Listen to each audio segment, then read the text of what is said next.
Hey guys, so what we're looking at here is a generator, and we'll look at the back side and I'll show you where the pieces are here. The generator, you can see the plugs down here. It's 120 volt, but it's also got a 220 on the bottom, or 240. Here's our exhaust right here. Got our gas can up on top, the whole thing. This is where the head cover is here. And down here is our problem. It's our carburetor. What we've got right now, if we look at it, we've got our fuel in the on position. Shows us our tab up here. Off is this way, draining fuel down into here. It's called a petcock or a shutoff valve. And we'll open it up, and we're running fuel down into the carburetor itself. We've got our choke all the way closed because it'll fire with a little less air to start with. This here will open up our butterfly valve, and you can see what's activating here. It's opening and closing our butterfly valve. We're going to close it. I'm going to try to pull it, and you'll see we're not even getting any spark. And the reason why is because we either are not getting gas or we've got old gas. So I'm going to try to pull this guy a couple of times, and we'll see if it starts cycling gas through. If not, we'll take apart the carburetor and I'll show you what it looks like on the inside. Okay, so I forgot to show you this over here. This here is my on-off switch. I made sure I had it to on. That means it lets electricity flow through. It's our shut-off valve. Next thing we're gonna do is we're gonna check the oil real fast just to make sure we're not low on oil. A lot of your engines won't fire if they're low on oil. So give me just a second to do that. We just unscrew this guy here. There's a dipstick on it. Yep, we got oil, it's running out.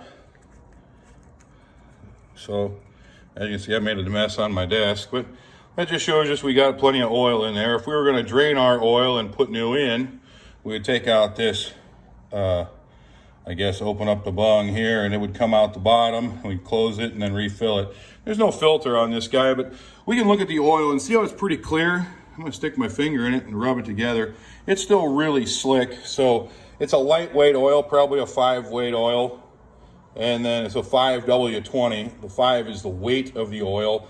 20 is the viscosity, and that lets you know if you can run it in the wintertime or in the summertime. You're heavier. If you had a 5 weight 100, it would really be hard to start in the wintertime because the oil is a lot thicker. And so our 20 weight is what we're going to use in most of our cars around here in the Midwest. So we've got that. I'm going to go through, try to pull it a couple more times just to make sure, and then we'll drain the carburetor. Okay, well, it didn't start. So what that's telling me, and I can kind of smell the bad gas. It smells kind of metallic. So what I'm going to do is I'm going to open this guy right here, and I'm going to shut the fuel off first. So go over here, close the fuel off, put it in the off position. I'm going to go back to this side, and I'm going to open up this hole here. And when I open up this bunger right here, it should let a lot of our old gas out of this carburetor bowl, they call it. Inside of here is a float, but we'll get to that in just a second. I'm going to drain it real fast, and I'll kind of show you what it looks like.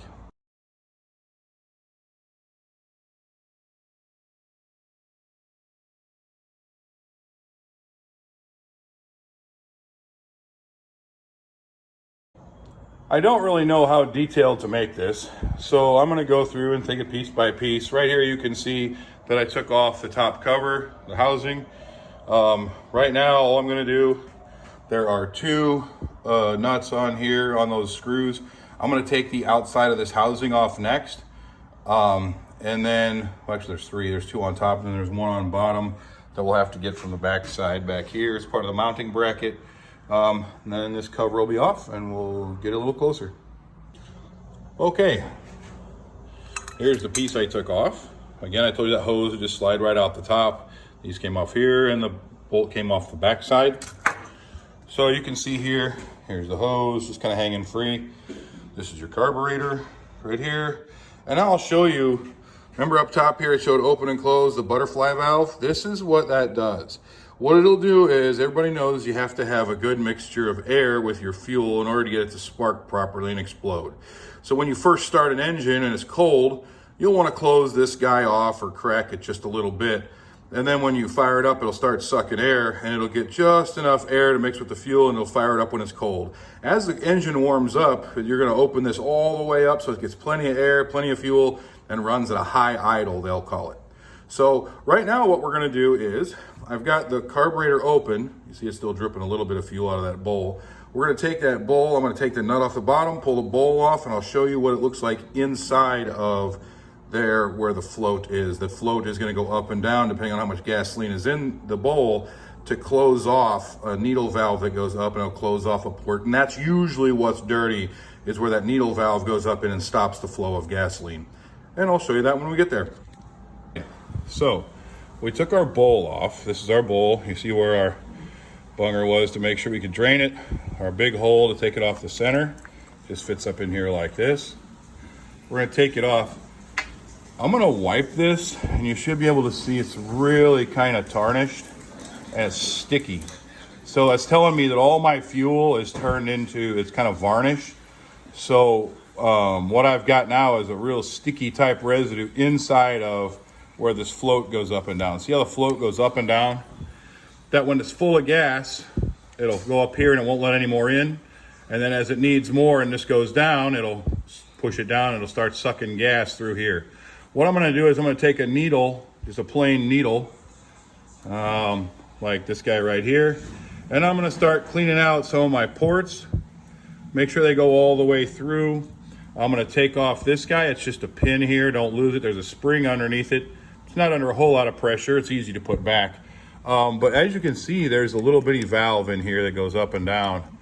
And what we'll end up doing is taking out this cross pin here, dropping the whole float down. Sometimes your float can get a crack in it and it fills with fuel and it won't float up and down, and it'll flood.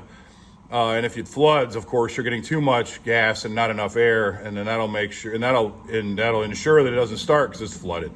So right now I'm gonna go through and I'm gonna take this guy apart and I'll show you what those needle valves look like. Okay, I've run into a little bit of a problem because I can't take my carburetor off all the way. It should be loose, but the automatic idler, which is right here, which is after it goes and starts getting hot, it'll automatically idle up, or when you put it under drain, when it starts to stress the engine a little bit because you're pulling a lot of juice, pulling a lot of electricity, this guy will automatically open up. Well, so I've got to take this guy off. There's a small spring and a hook where it hooks on this piece up here, and then where it hooks onto the carburetor itself. It'll probably be easier to take it off up here. So I'm gonna take that guy off, and then I'll slide this whole piece out, and we can look at it from the bottom side so you can get a little bit better view of it. The whole carburetor off. This is where the throttle cables went in. This again, this top, this top lever is what's gonna actuate this butterfly valve, closing it off for restricting air. Here's what we have on the bottom. This is my float. Is the yellow piece right here that goes up and down, and we're gonna take the pin out of here, and we're gonna pull this float off, and we're just gonna double check to make sure everything's cleaned out. So I'll run a needle through all the ports, and we'll have a look at it. I also took off this fuel line coming from the tank. Hey, okay, so while trying to take the float off, we found our problem. This little bitty knob right here, that's a needle valve, and that's supposed to go up and down. When this goes up and down, it's supposed to go up and down, and as you can see, it is stuck like Chuck. It is not going up or down. So I'm gonna get a pair of pliers on it, and again, this is real sticky, so I know I've got some bad gas in here. So I'm just gonna clean everything out, clean all the ports out, and I'll end up running some seafoam through this guy. Seafoam's a product, but it's got a little oil in it, and what it'll do is it'll kind of break down some of this tarnish or varnish, I guess, varnish. And I may go over this with a little bit of an emery cloth too to clean it up. But I got to get this little bitty pin out of here, and once I do, you'll see how it looks. Okay, so we got our piece out. That's it right there. Look how nasty that guy is. He's got all kinds of varnish on him, and so it's not going up and down inside the hole. So what we have to do is to make sure it slides up and down right. We're just going to clean him up. Get a little emery cloth, and I'm going to get a parts washer and like a carburetor cleaner or starter fluid or something like that. That's kind of that'll break down that varnish. And when I do that, it went inside this hole here, and that's my inlet hole. So I'm gonna have to clean all that out too. Make sure fuel goes in and out of it. And then we're gonna have to fabricate a little bit here too later, because right here, if you look, I tore my gasket. Half the gasket's on the carburetor or on the body, and half is on my carburetor itself. So I've got to make sure I get that whole thing off and then rework that gasket. I'll just cut a new one with an X-Acto knife, put it on there, They sell gasket making material pretty cheap. So yeah, I'm gonna start cleaning this guy up, and I'll show you what it looks like when I'm done cleaning it up. Oh, I haven't exactly done anything yet, but I made a space on my workbench. I've got my piece. If you look close, I don't know if you can see it or not, there's a spring on there that I've got my clamp on to make sure that, that's not going, there it is. There's a spring. I don't want to lose that spring. That's what keeps tension on that guy and keeps it plugged in the hole. So what I'm going to do is use this carburetor choke parts cleaner. It's gum out. Works pretty good. I'm going to spray it with that for a second, let it sit, I don't know, 5-6 seconds, and then I'm going to wipe it off while it's still wet with this towel that's down here, and just kind of clean it up. Once I do that, it should, and I'll spray out my hole a little bit on the carburetor itself, and then we'll see if it slides up and down easy. All right, so now hopefully you can see how clean that guy is. I cleaned it up, got all the varnish off of it. I guess one of the things you can also see is how dry my hand got, because that carburetor cleaner dries it out. You should wear gloves probably. I'm going to take a pocket knife and clean the rest of that out of those grooves to make sure this guy's nice and slick and shiny. We want all shiny. And then I'll work on the hole on the carburetor. All right, so I've got my piece back in. I pushed the spring down, got it in there nice and tight. That'll get going up and down on this guy, so this guy should work pretty well. Not all of these work the same. Some are on a spring clip like on a mouse trap where you got to get it folded just right and get it in. But this guy here, it happens to be on the needle valve. So, but yeah, I got it back in there. It's all set, ready to go. I'm going to clean out. Now I'm going to work on cleaning out my carburetor. So all I have to do for this guy here is I'm going to spray inside each one of these ports. I'm going to clean up the outside here quite a bit. You see how gummy and sticky this all is here. My thumb's kind of sticking on it as I go. It should be nice and smooth and clean and shiny. This is what happens when gas sits inside that bowl for a long time. And I usually try to I close off the fuel valve, and then I'll run it until the engine dies, and it'll be sucking all of the fuel out of that bowl. But I must not have got it all. And so, or I did it and put my thing away with thinking I was going to use it again. At any rate, I pulled a no-no. I left gas in the carburetor. So what we'll do now is I'll spray it out and clean it out, and we'll see if we can get it all shiny. All right, hey, as you can see, this guy cleaned right up. We got the varnish off. Our ports are all clear. I made sure that if I put spray through here, it came out of this big hole, right? That's our inlet port, and this is where the valve blocks what's coming into the carburetor. So I'm going to start I'm going to actually clean off all these gaskets that I destroyed. And then I'll show you that I'll just trace some more gaskets and I'll put new gaskets on it. This side here, same way. I had some blocking the port. This is okay almost, but it's got a bad side here. So I'm just going to rebuild some gaskets. You can also make it out of a cornflakes box if the cornflakes box is thick enough. But yeah, I'm going to use what I'm going to use is gasket making material. It's a rubber fiber sheet for sealing oil, water, or gasoline. And I'll just cut a piece off of here and then shape it, cut it with an X-Acto knife so it fits exactly where it's supposed to fit. And then, like I said, I'm just going to trace it with a pencil and cut it out, and I'll show you that. So one of the things I didn't cover was I didn't cover one of the pieces of the carburetor that's pretty important. You saw where the needle valve went into the small hole. There's a bigger hole right in the dead center where our bolt goes in that holds the bowl onto the bottom of the carburetor. Inside of there, if you take a fairly small screwdriver, you can take out a set screw, and then a piece about that long or so comes out, and it's a cylinder with a whole bunch of holes in it. It's called a jet. That jet gets plugged and it's over for you too. So you have to take out that set screw, just run a screwdriver down the center of that hole, take out the set screw, and then tap that carburetor upside down to see if you can get it out. Sometimes you can, sometimes you can't. If you can't get it out, you kind of got to get a new carburetor, because I don't know how to get it out of there without messing up the threads on that set screw. So you got to be careful. But I just kind of tapped it upside down, and that piece came out about that long or so. And it's just a brass cylinder. with a bunch of holes in it. And I took another needle and poked every one of those holes, sprayed it with carburetor cleaner, and then put it back together. And that's how we got our jet to flow. So I ran into a problem trying to put it back together. This guy here should slide in and out of there. I took it back out of the float, and it does not. It is stuck like Chuck. So I didn't get it cleaned out enough.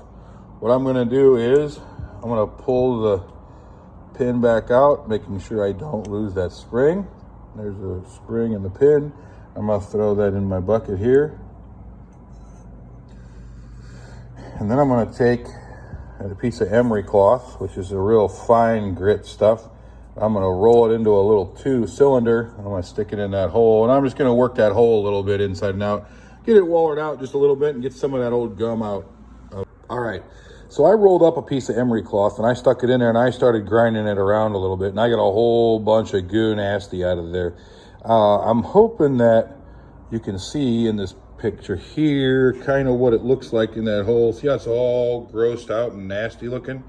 So we got a little work to do inside of there yet. Once I get that hole cleaned out though, it should work just fine. There doesn't seem to be any on the seat where the rubber end of that needle goes in. So we just got to clean the side, make sure it can go up and down and flows freely. Okay, well, let's look inside of there.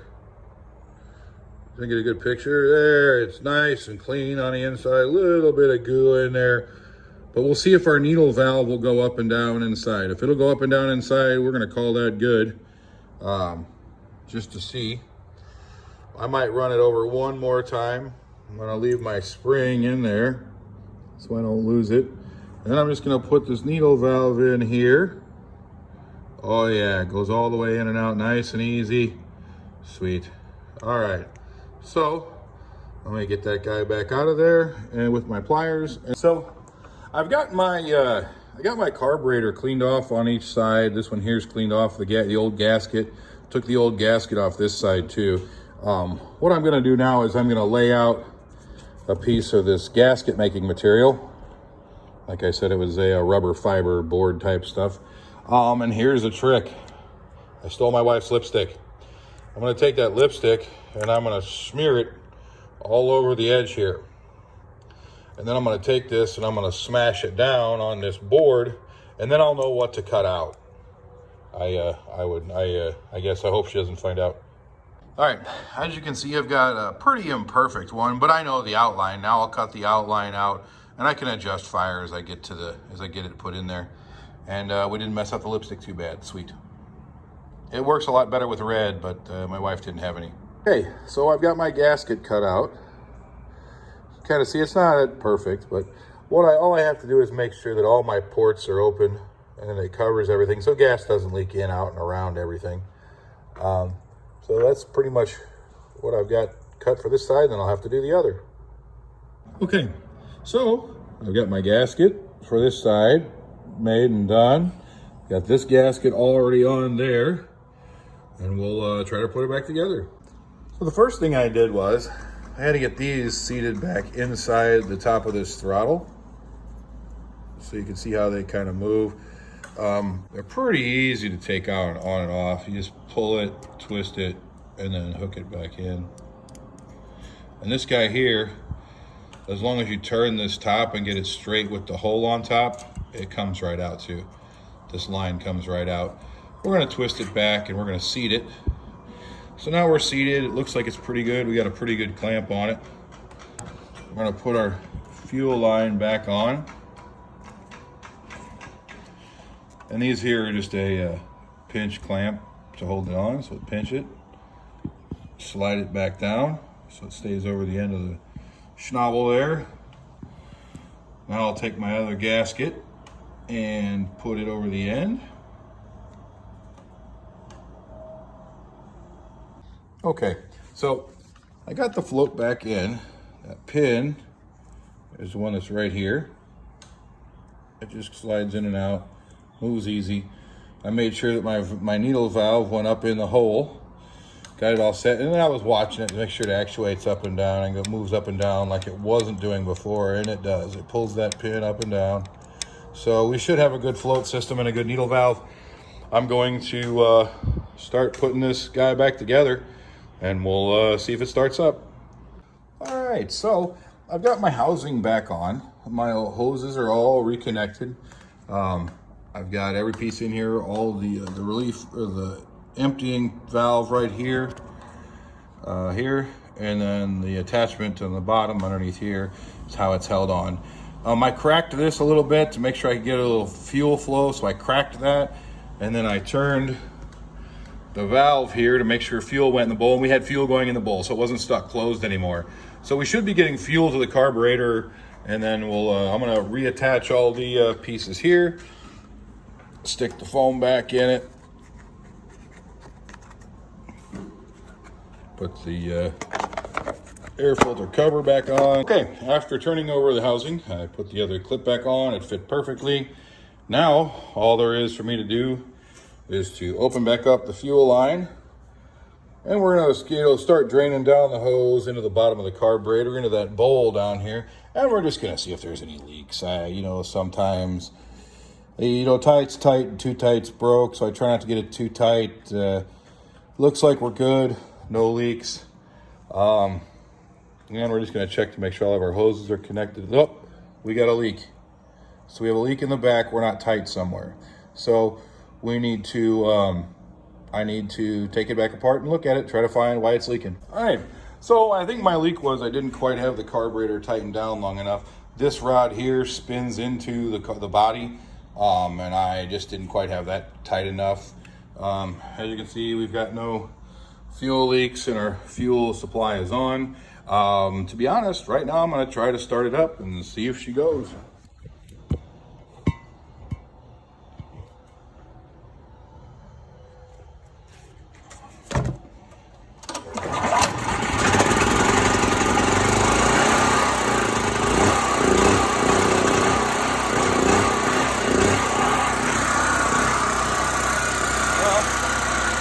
As you can see, we're running. And we're running pretty well. No fuel leaking out of the pump. All right, so something happened here where it choked out, and I'm not sure why. We'll see how much we're running. I think I got fuel still running. It's on. But yeah, we started right one pull and we started right up. Let me choke it and I'll see if I can work on the idle a little bit, make sure we're doing okay. Well, you can see it's running. I'm not sure why it's choking so hard. It's trying to adjust the fuel on its own. And as you can see, I've got a light plugged in with this piece to the rear. So we're up and we're running. I'm going to try to burn out some of this bad gas. Once I burn out some of this bad gas, and I put new gas in on top of it, and I added a little bit of that steam foam I was telling you. This stuff here, I'm hoping it cleans out my jets a little bit. So I don't know if you can hear it or not, but I've got the guy running outside, and you can hear it. Boy, it's struggling to keep up. One of my ports, the ports where gas flows through is plugged. I'm not sure which one, so I'll end up taking the whole carburetor back apart and poking every hole to make sure they're all cleaned out. Other than that, it's running and it's started, so now all we gotta do is get the one spot I missed, and we'll clean it back out, and we'll put it back together, and it'll run real well.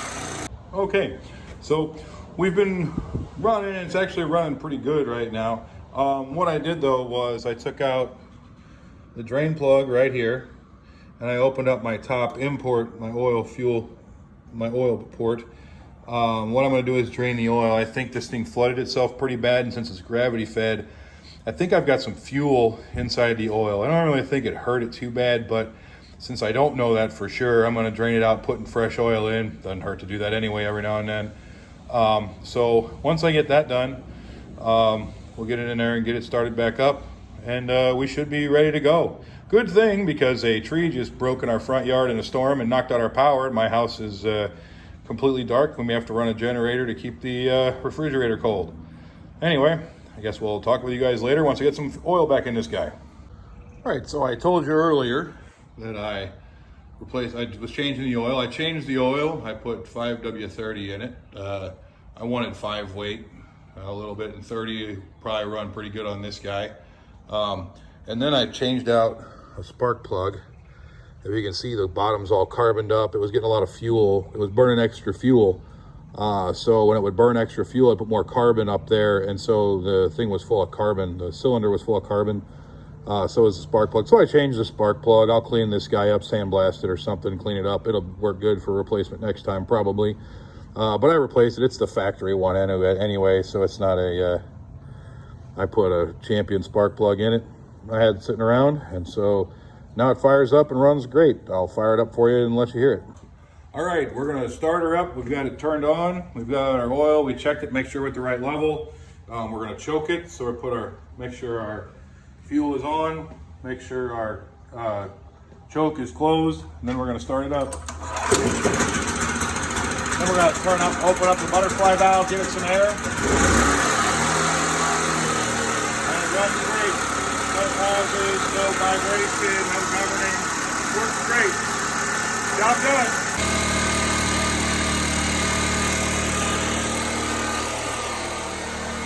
Well, right now, because the power is out, we got our generator running, got our cord coming out here, and we ran it all the way into the refrigerator, and the refrigerator's running, keeping our stuff cold. That's what you use it for.